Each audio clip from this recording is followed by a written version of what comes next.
Most people switch to artificial sweeteners to protect their blood sugar. It feels like the smart decision. No sugar. No calories, no guilt. You remove sugar from the equation, so blood sugar should stay stable. At least that is what most people believe. But here is the uncomfortable truth.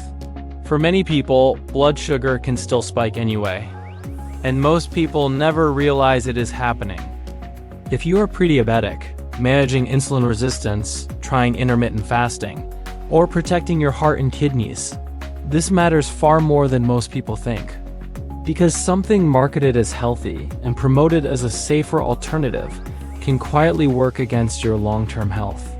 Let us slow this down and explain why. Most people think blood sugar is controlled only by what you eat. Sugar in equals sugar out. Calories in equals calories out.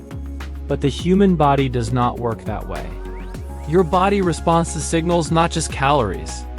And one of the strongest signals your body recognizes is taste, especially sweetness.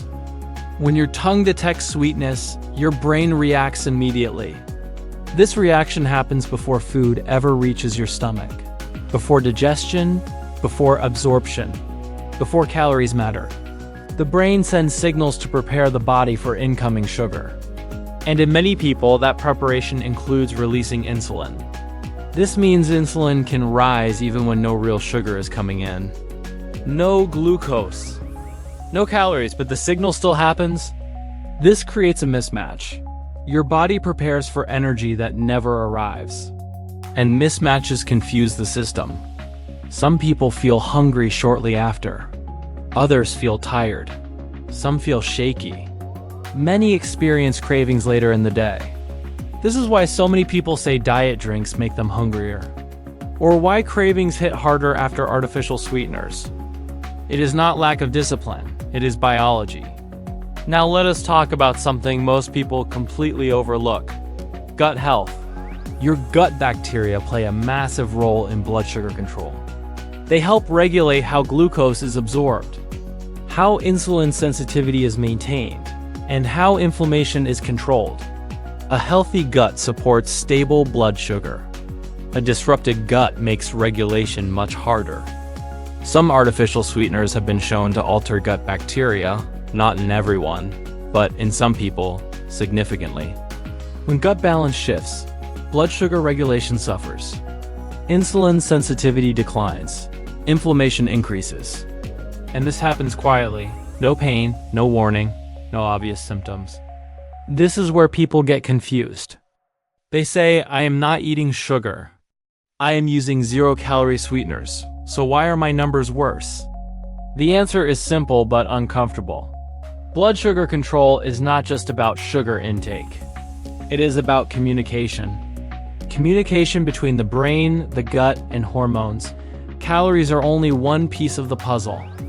Now let us talk about the brain and sweetness, because this part is subtle but powerful. Artificial sweeteners keep the brain expecting sweetness. Over time, the brain adapts.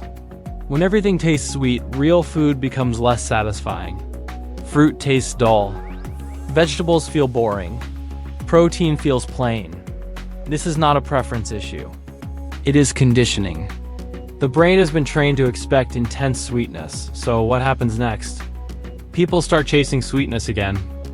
Not because they are weak, but because the brain has adapted. This creates a loop. Sweet taste increases desire. Desire leads to more sweet foods. And blood sugar stability becomes harder to maintain. What makes this worse is that overeating does not happen immediately. It happens later. At night, during stress, when energy dips. People never blame the sweeteners, because the reaction is delayed. Now we need to talk about individual response, because this is critical. Not everyone reacts the same way to artificial sweeteners. Some people tolerate them just fine, no cravings. No glucose spikes, no digestive issues. Others react strongly. They experience hunger surges, energy crashes, bloating, brain fog, or unexplained blood sugar readings. And many people never connect the dots. They blame aging. They blame stress, they blame lack of willpower. but the sweeteners stay in the background, quietly influencing signals every day. That is why awareness matters more than rules. There is no universal answer. Your response is what matters. The safest approach is not elimination. It is observation. Pay attention to how you feel after consuming sweeteners. Notice hunger. Notice cravings. Notice energy. If possible, notice blood sugar response. Often, reducing dependence on sweetness overall helps. Not replacing sugar with more sweeteners, but slowly retraining the palate toward whole foods. This does not mean artificial sweeteners are evil. They are not, but they are not neutral either. They are tools.